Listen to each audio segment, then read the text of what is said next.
Welcome back into the Lions 24/7 podcast, our final episode here in the month of March. We started this thing off with the vacation, and we're finishing off the month with a lot to learn about the Penn State football program on the practice field. Just a couple weeks remaining. Penn State crossing the midway point of its spring practice schedule this week. If you missed our first episode of this week, it dropped on Wednesday afternoon. We spent a full hour breaking down feedback from the practice field, from our look at these Nittany Lions, conversations with defensive coordinator Tom Allen, James Franklin, running back Katron Allen, a lot going on. We spent a lot of time talking about Julian Fleming, the Ohio State wide receiver transfer. So if you missed that, not an episode you want to skip as you try to track the team's progress here during spring ball. As promised, we're finishing this week and we're finishing off this month with a big look at Penn State recruiting. We've been discussing this final weekend, the final Friday to be particular, as a big one for Penn State for quite some time as that visitors list continued to grow. Hopefully you've been tracking it over at Lions247.com with Tyler Calvaruso, our recruiting insider, who joins us again here on the Lions 24/7 podcast. And Tyler, as promised, March 29th is a significant one to circle on the calendar and what has been a really impactful month for Penn State on the recruiting trail. Yeah, it's crazy that it's almost April already, right? It feels like spring just about there. Yeah, I mean, and we're coming up on another big visit weekend for Penn State. You know, we've already confirmed that more than 24 prospects are going to be in town to watch spring practice, and many of those prospects are guys who, side a little bit closer to the top of the board. So it's another big weekend for Penn State. It's another opportunity for the staff when it comes to the 25s. Some of these guys already have officials locked in. Some of these guys you want to get officials locked in. So, there's a big opportunity for the staff to go out and just further those relationships and get these guys wanting to come back to Penn State moving forward. And then you have a bunch of 26s and 27s who are planning on visiting as well. And we always talk about with the underclassmen, you want to just continue to kind of lay the groundwork to continue getting these guys back to campus in the future as their high school careers and their recruitments progress. So across the board, 25s, 26s, 27s, top targets all around. It's going to be a busy weekend. It's a fun weekend. Yeah, and I know that you'll be all over it at Lions247.com. You've been all over it this month, so be sure to check that out, our coverage over at the website. 30% off an annual VIP subscription right now. A good indication of what's to come in terms of our recruiting coverage as official visits come our way a little bit at late spring, crossing over to in early summer. And then come June, we're on the practice field a bunch, not to watch Penn State, but to watch maybe the future of Penn State football as the prospect camps get back underway. So a lot going on in the recruiting trail that won't stop anytime soon. But we kind of teed this thing up a little bit, you and I, Tyler, last week on our second podcast of the week, breaking down that recruiting weekend that was about to take shape. We're going to kind of do something similar here. We're going to look ahead to this upcoming recruiting weekend. We're also going to look back to last week and back to a midweek visitor of note, as well as players have come to campus from near and far to get a look at Penn State spring practice action, get a little bit closer of a feeling for the vibes with this program. Let's begin, though, with this upcoming slate. Friday is going to be a big day for Penn State on campus. That staff's going to have their hands full. And a big name to know at this point for a lot of people and a few different programs right now at the quarterback position is Matt Zollers, the top in-state prospect here in Pennsylvania at the quarterback spot, the top overall prospect in the state, regardless of position. When you look at 24/7 sports rankings, he's the number 62 overall player in the country, 6'4", 205 pounds, a guy that balled out at 7-on-7 last year for Penn State. That was kind of a bit of an origin story for us, at least. It's turned into a national recruitment. I'm setting the stage because we are now at a major juncture of his recruitment, and Penn State's got to swing here. Yep. No doubt about it that he's the biggest visitor of the weekend, and his recruitment from Penn State's perspective has reached a pivotal point. He's going to be ending things on April 5th.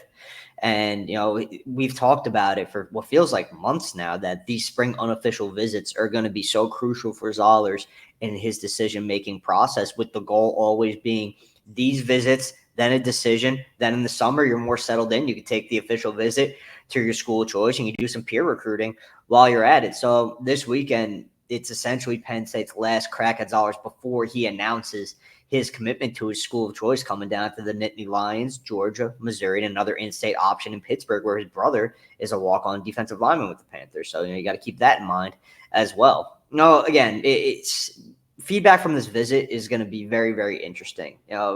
Given how much stock he is placing and what he is going to see during these spring practice visits, and the conversations that he's going to have with the staff, James Franklin, Andy Kotelnicki, Danny O'Brien. It's going to be fascinating to see how things play out with Zollers this weekend. Nothing necessarily new on the intel front, mainly because, again, these 4 visits that he's taking before coming to a decision are kind of going to steer the direction of the ship when it comes to the call that he wants to make and which school he ultimately wants to pick. So I think as the days leading up to his commitment inch a little bit closer, they're already pretty close, but we're going to get even closer here in a few days, and all these visits are going to be in the books. Maybe we start to get a better feeling for where exactly Zollers is leaning, because there's reason for optimism from Penn State's side. Georgia has expressed reason for optimism, and Missouri has expressed reason for optimism as well. So when you've got 3 schools feeling good ahead of a decision, you got to dig in a little bit, see how these visits play out, and then go from there. But no doubt about it, Zollers is the biggest name making it to campus this weekend. And, Penn State is going to take its best shot at laying out why State College is the best place for him to play his college ball. Wrapping up his recruitment right now, wrapping up his junior year at Springford High School. And there was some buzz. Our national analysts at 24/7 Sports were discussing it, including our lead scouting director, Andrew Ivins, kind of breaking down this on their podcast. And they do a great job of that. And I took note of a clip that I saw that was shared with us, and it was them discussing, is Georgia in the driver's seat right now, or at least Georgia, are they the team to beat here as we get down to these final dwindling days? Do you think Penn State, from what you've gathered, is playing an uphill battle with him coming to campus, or do you view it more of a neck and neck situation, or maybe even Penn State ahead? I think it's more. I would lean more towards neck and neck. The Georgia element in this recruitment it's something we've been monitoring for a while. Georgia really moved up Zollers' list when he visited during the winter, hit it off with offensive coordinator Mike Bobo down in Athens. That's a really good relationship that he has in place, one of many in his recruitment with multiple schools. He checked out Missouri before the beginning of that winter dead period, and Missouri shot up his list after that visit. And Penn State has kind of been a mainstay in this entire process as one of those top of the list options. I know I'm not really mentioning Pittsburgh in this equation. Quite frankly, I think it's going to be one of the 3 of Penn State, Georgia, and Missouri. I think Pittsburgh has done well to hang around here, but it seems like those 3 schools are generating the most buzz. Penn State and Georgia come up the most in conversations. I really do think it is neck and neck at this point. I think these visits, certain details, and are going to be ironed out, and certain questions are going to be answered as Zollers dives really deep into what he's looking for a school and where he fits best. I think he's going to get the answers to some pretty important questions, and those are going to play a pretty big part in his ultimate decision. So I would lean more towards neck and neck right now. I don't think this one's done by any stretch. Again, these visits, man, they're key. So yeah, I'd say neck and neck. Just set the table again for folks. Beckham Kritza on board as a quarterback commit in the 2025 cycle already. He's the number 41 quarterback in the nation. Spent last year in Boulder, Colorado. Now at Miami Central High School. Big spotlight on him this year. Guy that could really produce some more film for himself, and maybe encourage some Nittany Lions fans out there as well in the process. But we've talked about it. 2 quarterback class in play here. Whoever does come to campus next year will be following up a guy who was just on the fringe of top 100 status in the 2024 cycle, Ethan Grunkemeyer. And that's somebody that Daniel Gallen and I on the last episode of this podcast broke down about some really positive feedback from James Franklin about what they're seeing through his first few weeks of college practices. From a top 10 quarterback recruit to a top 10 receiver recruit, Tyler, let's transition over to Bergen Catholic's Quincy Porter. Big 6'3", 190-pound pass target. He is the number 10 overall receiver in the nation, number 114 overall, and the 3rd-ranked player in the state of New Jersey. He's got a who's who kind of offer sheet, more than 3 dozen scholarship offers on that list, and a guy that a lot of programs would love to have on their campus this week. He'll be in Happy Valley. What do we make of this one? Top receiver target for Penn State. Staff's been working hard to get him for town for an extended period of time. I'm sure plenty of our listeners remember he was slated to visit for the whiteout in September. That ultimately didn't happen, and he didn't get back to campus for a junior day in the winter. So the last time that he was on campus before this upcoming Friday visit was, I believe, January 2022. So or January 2023, excuse me. And, it's been a little bit. And he learned a lot about Penn State during that initial junior day experience that he had. But, he hasn't been in town a while. And there's been some changes on the coaching staff, obviously. When he visited, Taylor Stubblefield was still in place as wide receivers coach. That's how long it's been, for reference. And, now Andy Kotelnicki's in place of Mike Urchis. So he's going to be getting a better feel for certain members of the staff. Brian Doan caught up with them. Great interview that I definitely suggest our subscribers check out. He really detailed what exactly he is looking for out of Penn State on this visit. And look, the wide receiver board is – I said it on the board today. It's probably the most fun I've had covering a specific position group since I've been here covering Penn State. There are just so many top-end names that Penn State is involved with to at least some degree, and plenty of names that they're in pretty strong with as well. With Porter, he's definitely close to that top of that wish list. I think he's going to be one of the tougher polls on the board with the way his recruitment has played out. But we always said it was important to get him back to campus and you at least give yourself a fighting chance if you're Penn State. That's what's going to happen here on Friday. Penn State pulled its initial receiver commitment in the 2025 cycle from that region, going into Brooklyn. Erasmus Hall for Lyric Samuel, 6'3" plus, 175-pound receiver. A lot of length to him, but he's not necessarily the guy who's carrying the kind of clout that you're going to see here from Porter, who's going to spend some time on campus. Let's go down to the Sunshine State. Somebody who'll be making the trip up is Zaire Addison from Riverview, Florida, Sumner High School. And, he's got credentials as well. He's a top 200 overall recruit in our rankings. He's the number 14 offensive tackle prospect in America. And Phil Trautwein has done a damn good job of late accruing top-tier tackle talent. What do you think about the opportunity here to go long-distance connection in State College? Well, one thing I could tell you is he's done a pretty damn good job here, too. Penn State got Addison on campus in February for a junior day visit, and that was a visit that really sent this Nittany Lions skyrocketing up his list into that top 5 group for him. He has family in Pennsylvania, so I think that's an element of this recruitment that really can't get swept under the rug. Addison, he has an official visit already locked in as well, so it kind of speaks to where Penn State is sitting on his list right now. Really, just there's a lot of trust in Phil Trautwein in this recruitment. I think the relationship there is in a pretty good place. And from all the feedback that I've been able to gather, Addison and the family really loved James Franklin on that visit. Just his demeanor throughout the junior day, how he interacted with the prospects and their families. That was something that they really came away from the visit impressed with. It was something that definitely left a lasting impression for Addison and his camp. So getting him back to town before the official visit, it's important for Penn State, because again, you want to keep the good vibes rolling ahead of the official visit, because I mentioned it, he's already got multiple other official visits locked in. He's been busy throughout the spring on the visit front. So he is definitely not short on suitors, and there are going to be a ton of schools pushing for Zaire Addison up until he comes to a decision. Penn State, though, I anticipate it will be one of the top schools at the forefront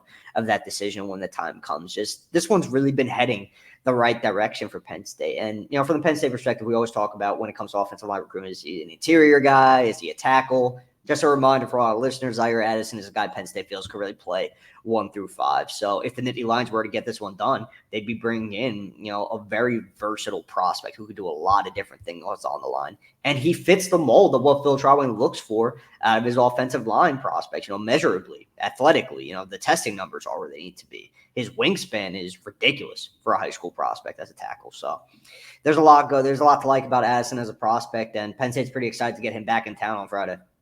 He would be a splash pickup if they were Agreed. to eventually add him to this class, because a non-region pickup at a player at a premium position with that pedigree already in place and a guy who has 40-ish offers right now, this would be a home run pickup. And the fact that we're talking about 3 visits when you factor in that official visit that's upcoming, 3 visits, in 2024 already before you get to the midsummer stage of things.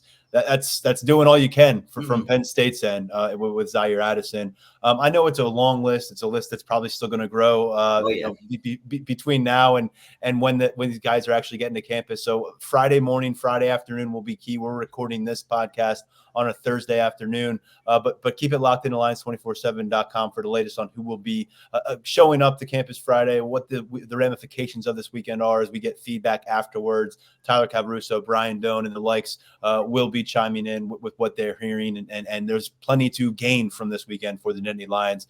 Anyone else you wanted to address that's expected on campus coming up before we kind of look back at who's already been around? Those two are the names that stick out of a really impressive group. But there's a bunch beyond that. Cortez Mills is a top 24/7 wideout from Florida who's going to be visiting. I think Penn State has a little bit of ground to make up there with him, but he's a really good prospect who's interested in the Nittany Lions, has good relationships with the staff, namely Jaywan Sider, who continues to do a really good job for Penn State in the Sunshine State.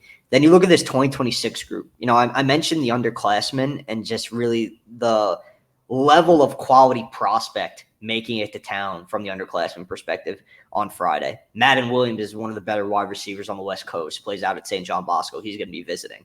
Brody Smith is an offered offensive lineman, specifically a tackle from Tennessee. He's going to be visiting. Samari Matthews from not only from North Carolina, but from Hugh. That's where Egan Boyer played his ball. He's a top 100 prospect who's going to be visiting. Really, really talented cornerback that Penn State likes early in the cycle. Terry Smith's always looking for talent in that room. Matthews fits the bill of a corner that he likes. Camden Portis from South Carolina. I want to bring him up real quick. That is the son of former NFL running back Clinton Portis. He's going to be visiting, and he's got multiple high-quality offers. So he's a prospect to keep an eye on in the Carolinas. And then even in 27. I just say this, Tyler. Yeah. Every day I feel like I hear about another recruit. It's ridiculous. That just makes you feel older and older. It's whether it's a junior or that can't be his son already. Yes, it's his son already. Yes, he has several college. It's nuts. But sorry, that's just me. That's just me speaking out loud about my aging process. No, man, I'm with you on that. And it's wild to me. It probably always will be that way for me. And then in 27, Amani Christian Academy, so much young talent at that Pittsburgh program. Going to have a couple of guys from the air in town. You've got the cornerback Gabe Jenkins. He told me he's going to be visiting, and wideout Carter Bonner told me he's going to be visiting. So a lot of notable names to store in the back of your head if you're a Penn State fan. You might be focusing more on the 2025 class right now. We've got you covered with the 26s and 27s as well. A lot of guys Penn State is looking to, create some strong early relationships, keep getting them back, and, you see where things go from there. Sir, you know how to segue with the best of them because you got a few 2026s that we want to talk about who have been to campus. They were around last week. And let's start with a couple quarterbacks from well outside of the region. We'll go back down to Florida because we've mentioned him a few times. Dia Bell, the son of, we're talking about sons of former athletes. Raja Bell, and longtime NBA player, was on the Sixers team that went to the championship against the Lakers way back.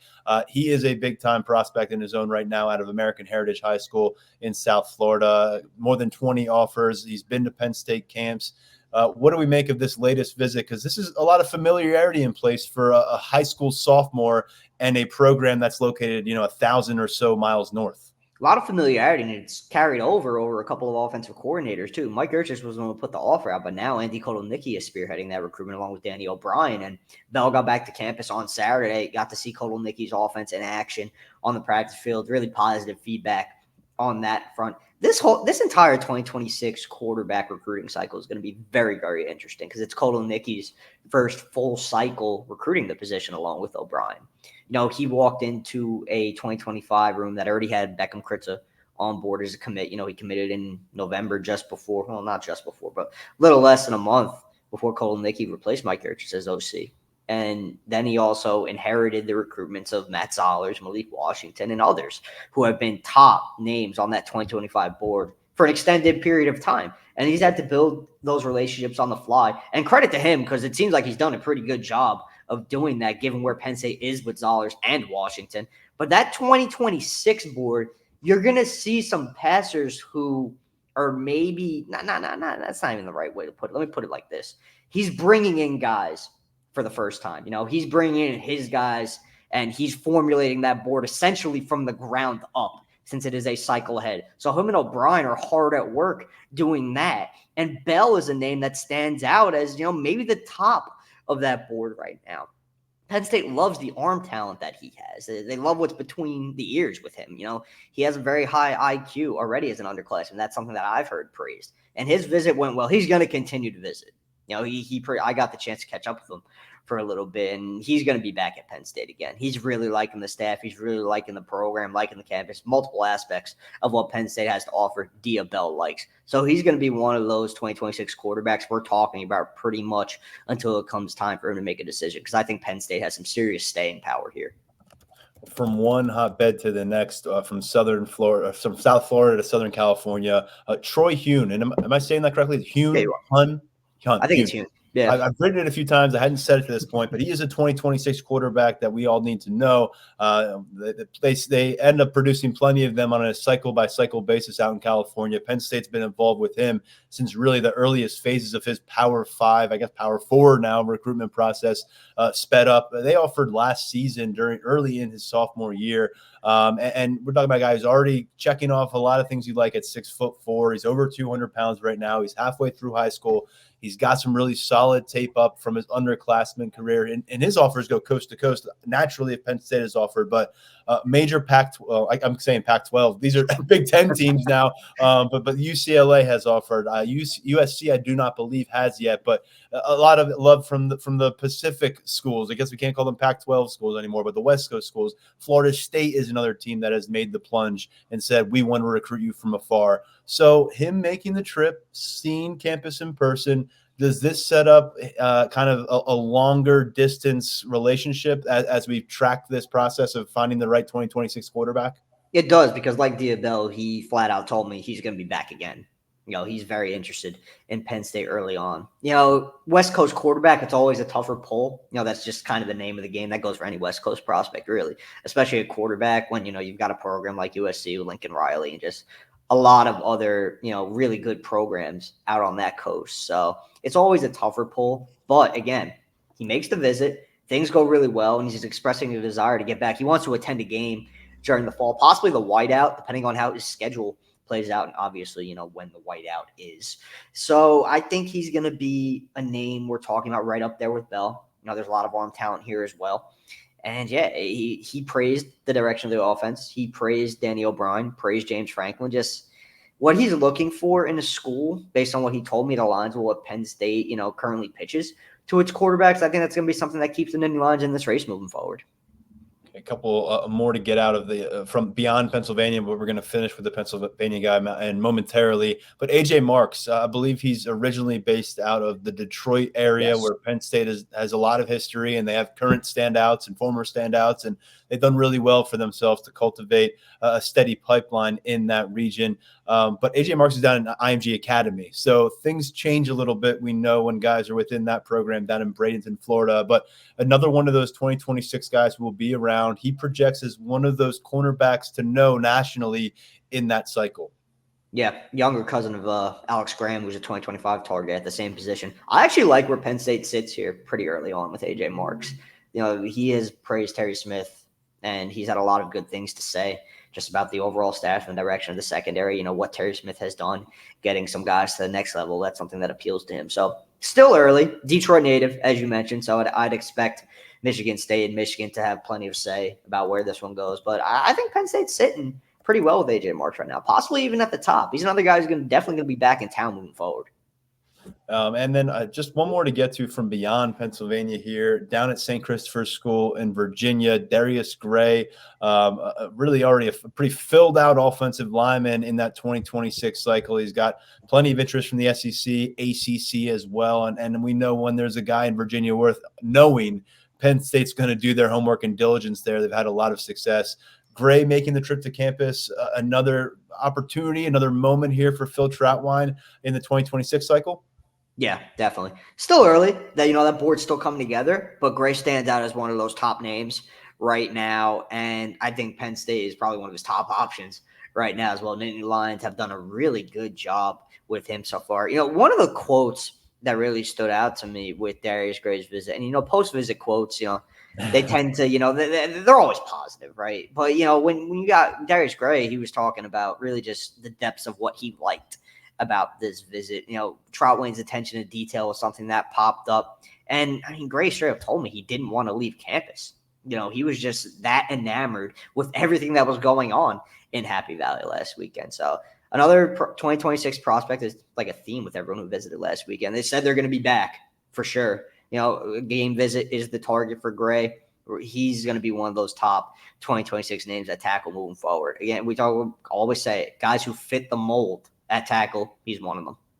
Let's finish, as promised, with someone here in Pennsylvania, out near the Pittsburgh area. And you got Matt Sieg, a safety prospect. Penn State has put the offer on the table for him.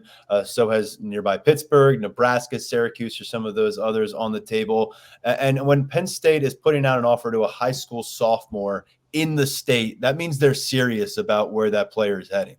Yeah. And, if you're thinking to yourself, oh, he plays 1A, the competition is what – nah, he's going to be an elite level prospect. He's got top-end speed. That's something the Penn State staff really, really likes about him. And fact of the matter is, Nittany Lions have a pretty sizable early lead here. He has been around campus so much early on in his recruitment. And, we've seen it with Andrew Olich in the 2025 class. He hasn't made a ton of visits elsewhere yet. So there's going to come a point in his recruitment where he gets out, sees other schools, and, gives him something to compare Penn State against. He visited West Virginia just before the beginning of that winter dead period, and that was a good visit for him. But Penn State is the pretty clear leader right here early on. And again, let me reiterate, very, very early. Hasn't even started his junior season yet. I think I'm not really the biggest fan of early crystal ball picks, but I've definitely considered one here. I just think everything is pointing Penn State's direction right now. Let's go to another visitor that you wanted to speak about, and that's Max Granville. He's a really, really impressive defensive prospect in the 2025 cycle, someone who has a lot of eyes on him out of Fort Bend Christian Academy in Texas. He's number 22 overall at the linebacker spot in 24/7 Sports rankings, a top 200 overall prospect. The one crystal ball pick into his profile at this point points toward the Oklahoma Sooners, but there's a lot of local flavor there too. Baylor, Texas A&M, and then you've got schools like Penn State, Southern Cal involved here as well. Talk us through this one, because this is a guy that's caught my attention from afar, because not only is he a dynamic player on film, but seeing some photos of him, he looks like he's been on a college campus for 2 or 3 years already. So he looks about as package ready of a prospect as you're going to find at the linebacker position. Maybe he grows up to be an edge rusher if that's what Mother Nature intends, but really one of the premier players at the second level in this class.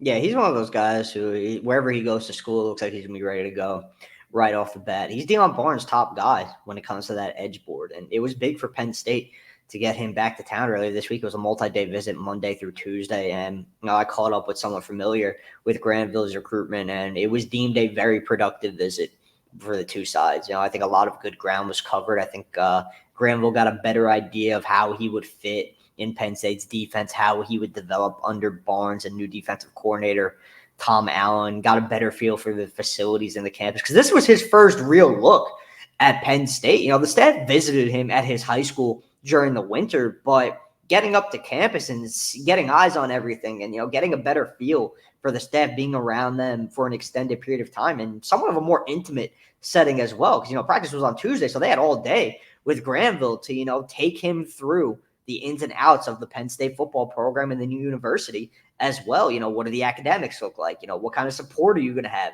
being a student athlete at this school? So it was a very it was definitely a key juncture for Penn State's involvement with Granville. And I'm starting to feel a little bit better about Penn State's chances here with the Texas standout.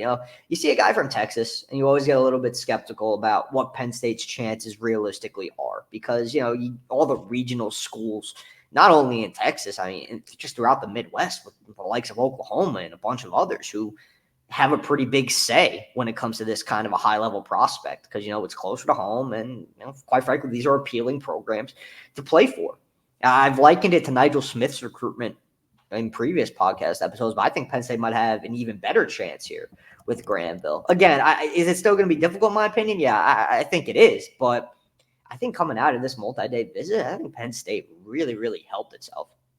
Nigel Smith was a top 200 overall prospect in the last cycle, defensive lineman, very involved with Penn State. He ultimately signed with Oklahoma when that recruitment came to a close. But Granville will be one to watch. And we heard from Tom Allen this week and basically being able to find players. And I think they were players that were much harder to find when he was at Indiana and maybe a bit easier now to locate and bring in when you're at Penn State. But guys who can be a hybrid player at one position, like where you don't need to designate someone as a linebacker or a defensive end, because the goal is just to have a guy with size in space and functional athleticism to be able to handle himself out there.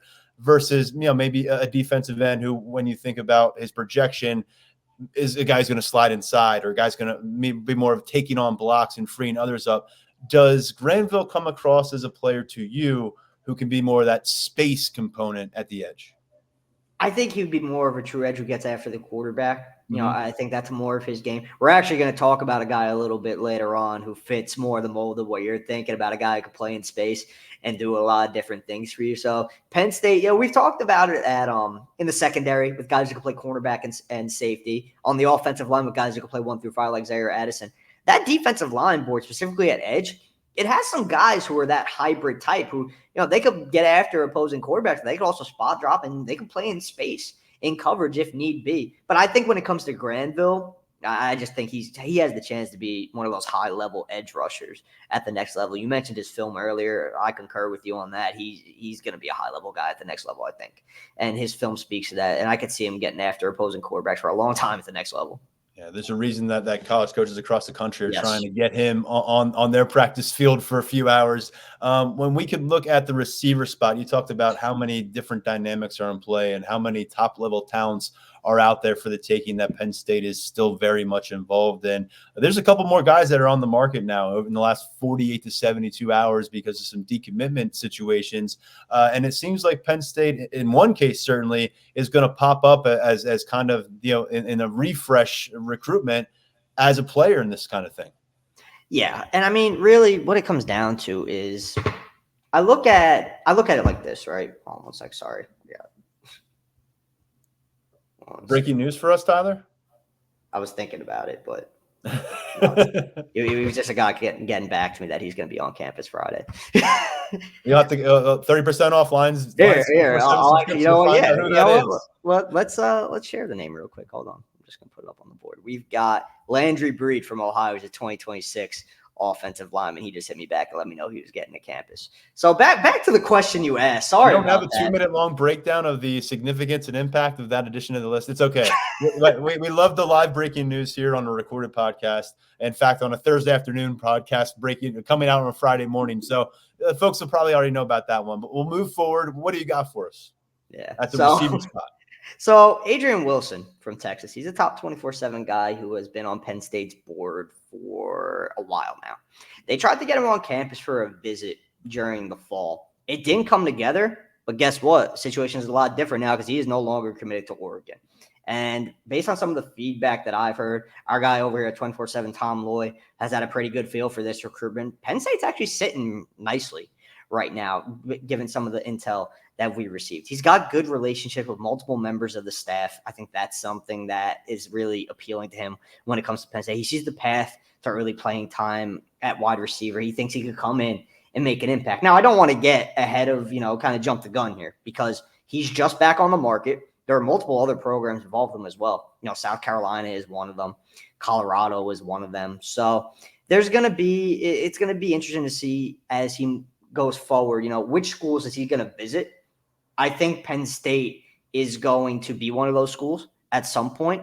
I'm not quite sure when, but the staff has done a really good job here. And I think the Nittany Lions are going to be players moving forward. And then another decommit, and this is another prospect that Penn State has had some familiarity with, Jaden Boggs, the former Ohio State commit. Jaywan Sider was recruiting. He's a Florida stand. He's from Cocoa High in Florida. So Jaywan Sider was involved in this recruitment at a previous point. Now, I'm not quite sure where things go between Penn State and Boggs at this point. He's actually already visiting Georgia this weekend, and his stock is on the rise as a prospect in general. I think some schools are going to get a really good wideout. So I'm not quite sure where things go from the Penn State perspective, but it is interesting to note, given the pre-existing relationship with Sider and Penn State's previous involvement. So 2 potential wideouts who, might pop up in conversation moving forward. Definitely Wilson, though. Wilson's going to be a guy we're talking about. Good stuff. Appreciate the quick feedback on a couple guys who just hit the market again. And then let's talk about official visits. I mentioned earlier they continue to get locked in, and it's going to be a hell of a list to dive through. I know you're going to do a really good job of breaking that down at lions247.com as we get closer. And week to week, you always do a really good job of forecasting the significance of those weekends. But before we get to all that, we got to get these things scheduled in, and we're seeing guys do that. And Samari Reed one of the more recent ones, will stay at the receiver position because he is in that spot out of the state of Florida. Not as highly ranked as some of the receivers we talked about in the 2025 cycle. He's a 3-star, 87 rating at 24/7 Sports. He's a 4-star in the composite, but he's out of Monarch High School in Pompano Beach, Florida. I believe that's where the Ridley brothers once feasted on defensive backs when they were in high school. Calvin and Caven, I think those were their names. But Samari Reed, the next man up at that program at Monarch, and taking another look at Penn State.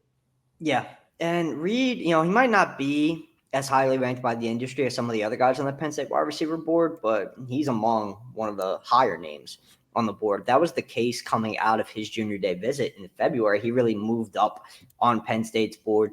And he's told me that the Nittany Lions are in his top 3, and this was an official visit that he wanted to get locked in. He made it pretty clear coming out of that junior day visit that he wanted to be back at Penn State for a more in-depth look at the program. That's going to be coming together during the weekend of June 7th.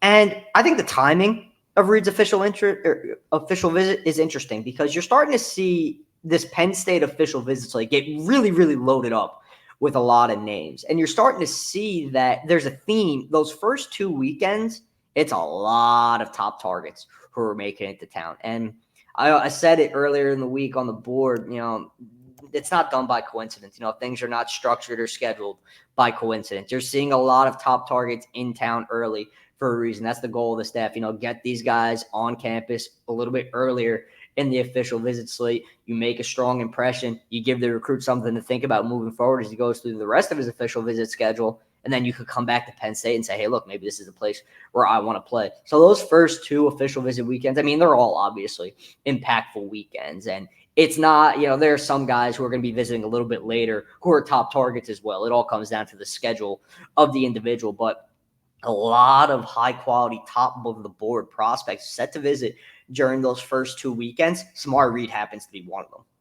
I was wrong. Calvin Ridley's, but it's going to bother me. If I didn't check this, Calvin Ridley's younger brother, whose name is Riley Ridley. There you go. I did not play he was at Deerfield Beach, actually. But Calvin Ridley, who is arguably the best high school receiver I've ever covered, I got to cover him out in the opening. He just cashed in with a huge payday to be maybe Will Levis's top target with Tennessee Titans.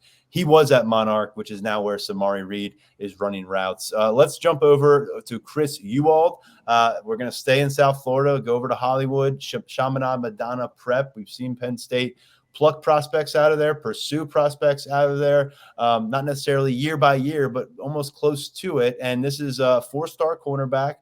6 foot. He's got some frame to fill out, and he's got 30+ offers. So he's locking one into Happy Valley. He'll be making the trip north.